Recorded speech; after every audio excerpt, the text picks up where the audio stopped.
Assalamu alaikum, peace. It's Fatima, Coach Fatima, one of the co-founders of Outstanding Personal Relationships and outstandingpersonalrelationships.com.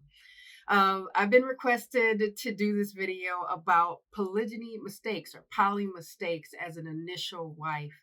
Um, I know years ago I'd been super reluctant to share my story or talk about some of the mistakes I've made as an initial wife.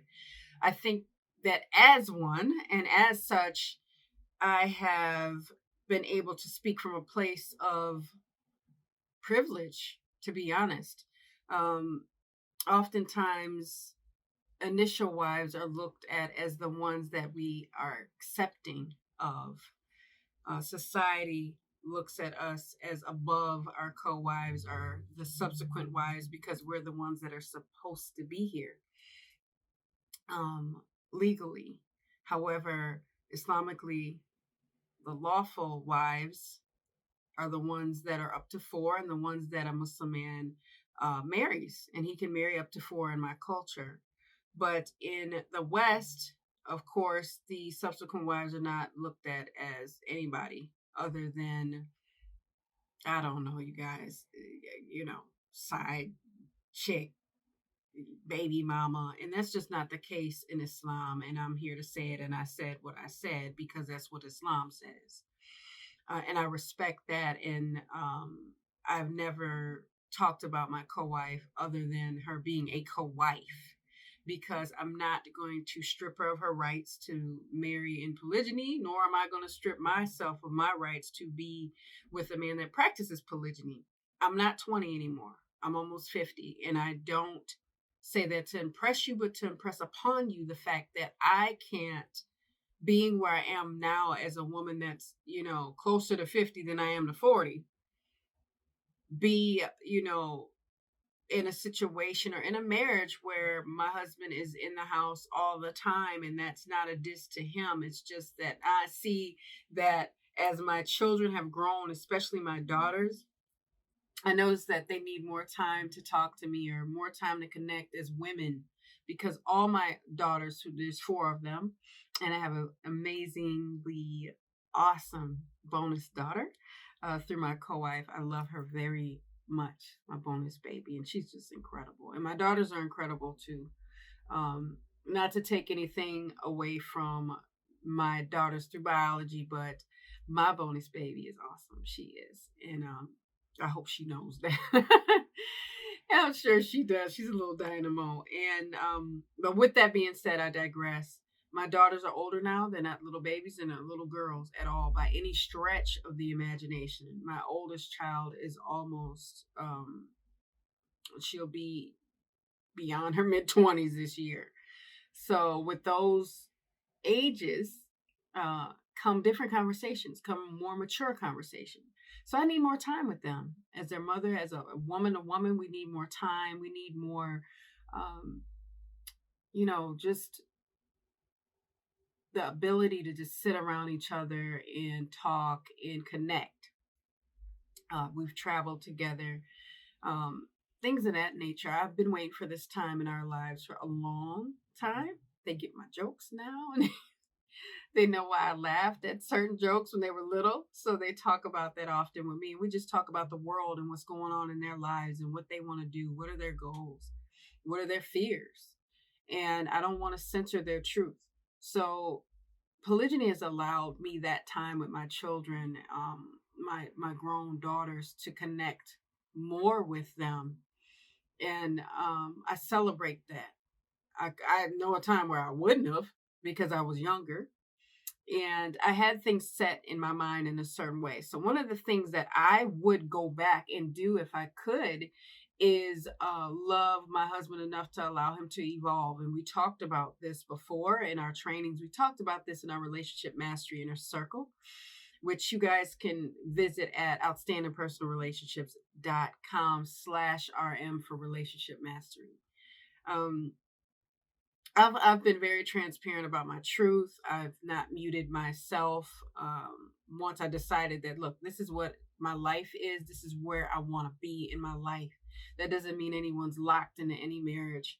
That doesn't mean it's a hostage situation and no one can go anywhere. If we're not fulfilled, we go. or, you know, if you're not fulfilled and you can't fix it, I should say, then you have to think of the making the ultimate decision. And but one thing I would have done would have been, like I said, loving him enough to let him see what he wanted to do within the guise of his culture, his religion, his way of life. And I would have allowed more communication. I would have been more open to hearing his truth, because he could have said, I don't want to do it. And he could have said, I want to do it. But once, I just felt like I didn't need to talk about it. And I didn't think it was an impossibility. However, I didn't support the possibility of polygyny. And I would undo that. I would redo that. I would ask for a redo if I could. But, you know, you guys know I can't. And we can't. And the men, you know, they can't. You know, we kind of got to work where we are. And I don't want anybody to compare their day one in polygyny with our, you know, our year almost 11 this year. So, with that being said, I would be more open minded. I would want to hear him out. And I did hear enough, but I just would have been more understanding and more supportive. And also, I would have been more honest about how I felt. And I wasn't. I just wasn't.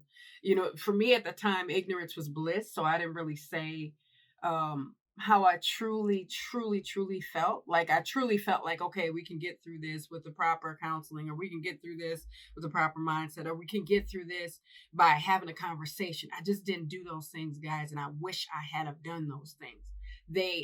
I'm talking about my life and my experience. I'm not on here for clicks, for likes, for anything like that. I'm telling you what it was for me. Now, if Coach Nazir and Coach Nyla want to tell what it was for them, that's their experience, and I have to respect that and respect the difference. So I embrace those things, because we're all different. And when people try to compare us, well, you know, you guys are different, or you guys look alike, so what? So what? We have two different souls, we have our own individuality, and I respect that fact. And I also respect the fact that my culture says we're both wives. It predates Islam. So we get the bad rap for it, but it predates Islam. If you don't believe me, ask a few Christians if it predates Islam. It just does. Ask history, does it predate Islam? But with that out the way, I just had to make that clarification, because there's a lot of miscommunication, miseducation out there. Some really horrible horror stories, and those things do happen. I'm not going to act like they don't. I'm not going to act like women aren't being preyed upon. And I'm not going to act like, you know, it's impossible to be in polygyny, because it's very possible, but you got to have the right things in place. And that's something that I didn't do. But I would have gotten more into relationship information. I would have found out and did my homework more about Islamic polygyny, some of the ins and outs, some of the rules, instead of running from change, because we don't like change because there's fear connected to change. So I know me enough to know that had I stuck my head out there and went, okay, let me learn more. Let me find out women and how they operate in polygyny, or what are some of their fears? What are some of their wins? What are some of their losses? What are some of their triumphant moments? What do those look like? How do I identify that as an initial wife? But to be honest, there was really nothing out there when we entered into polygyny. There just wasn't. I looked. I know. I looked every single day. I looked for any update, any nuance, any help, any advice. And it just was minimal. It was the effort of a few great people. There were some books written that I did read, but just my day to day challenges, I just didn't, there wasn't anything that I could just fit into my life and just practically use.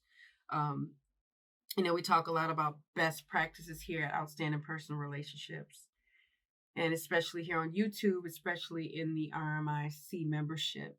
We talk about it, we train about it. And, you know, I had to learn that sometimes things become ugly, and they have to be beautiful before they are, you know, be ugly before they're beautiful, I should say. And that's something that I learned the hard way because of me, and no one was stopping my growth but me. So I was standing in my own way. I was standing in my own healing, and I wasn't, you know, letting my healing go past me, you know. So the change led me to my healing.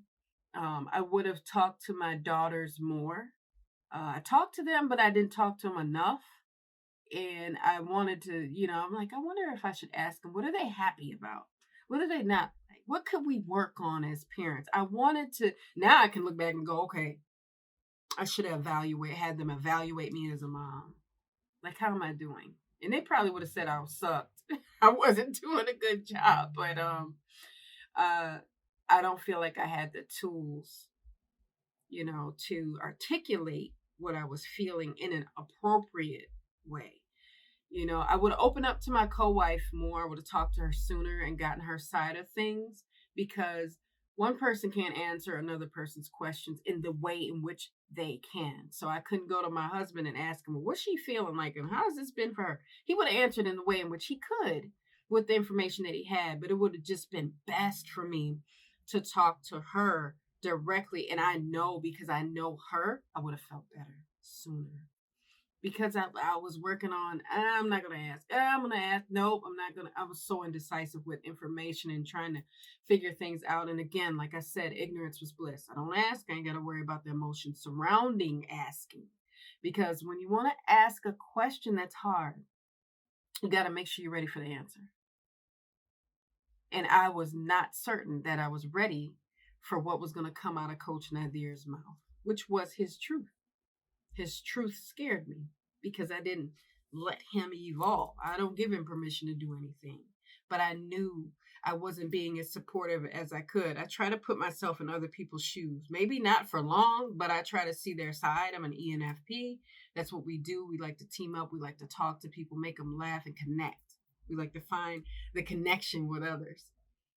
But I'm telling you, I was afraid of what his truth was. But had I opened up more the lines of communication, not best buddies, not best friends, but just getting out some basic information so I could deal with things and be more prepared. When we know the scare is coming, we can prep ourselves. But when we just get blindsided, by being afraid or standing in our own way, and then we go, "Oh, the truth." It'll find you. You can hide in the house. It'll find you, because the truth is fearless. It's not scared. It'll expose itself one way or another. And I didn't think that could happen. I'm like, if I run from this long enough, don't have to deal. I mean, I know she's there, but I kind of don't have to deal with it if I don't acknowledge it to myself. Acknowledge it to everybody else but me. So that's how I knew I was standing in my own way. I would have talked to my children a lot more, asked them a lot more questions. We do that now, and we've played catch up for some years. I would open the lines of communication more. Loved my husband enough to let him evolve and change and try to figure out his life. Although it did affect mine, it wasn't mine. I don't possess his life. It's his. And it belongs to the creator, actually, but he's a vehicle for his spirit. I'm a vehicle for mine, our soul. So I don't want to stand in the way of him becoming more, being built by, challenge, change, and, being more of who he wanted to be. Because I have some things that I want to do that I'm doing because of polygyny. I'm able to run my business more efficiently, and I don't have to have the focal point being a bunch of my little children and then my husband and just trying to keep up, trying to keep up, trying to keep up. I was more demanding and more critical of myself than anyone else has ever been in my life.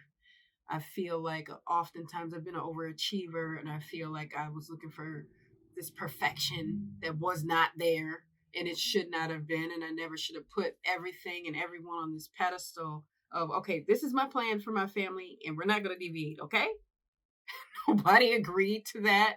And we just had to kind of learn our way up. And there's not much support about, for polygynous families. There's not much online at the time. At that time, there wasn't. People are just now trying to talk about this and create these safe spaces to talk, And I also wish I had told my family more when I wasn't okay. I expected them to kind of read my face, read my mind, and know I was hurting and all this stuff like that. It's too much pressure for the beautiful people in my family to have to be under, because I just assumed You guys know how this works. You know how I work. Get in here and help me, and I had to help myself. I had to get my life together, get in personal development, get involved, get in the game, because I'm the one in this body all the time. I'm the one that's holding on to this soul all the time, no one else. So I have to take care of me. And then if anyone else benefits from me taking care of Fatimah, I embrace that. And I embrace the differences that we have. So I hope this video helped you guys, but that's my experience. That is what it was for me. Just understanding that people change, people evolve, and let's love them through it and let them love us through our change and evolution. And prayerfully and appropriately place ourselves in a position to move forward in positivity, because you're going to be dead longer than you're going to be alive. And that is on, the Creator. He knows what we know not. And I had to understand that my husband didn't mean I got to pull the strings. You don't get to pull any strings. You get to help. You get to foster, if you want to, a relationship and work on you. He works on him. Your co-wife works on herself, your children, with your help and your husband's help. And if you're blessed to have a family that's connected, maybe it's not going to happen overnight, but it can happen. It's not an impossibility.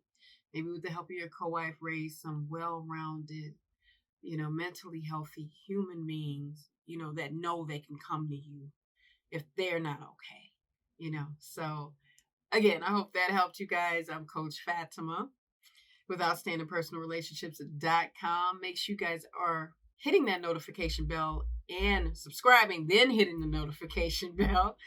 And follow us on our socials on Facebook and here on YouTube. We're Outstanding Personal Relationships.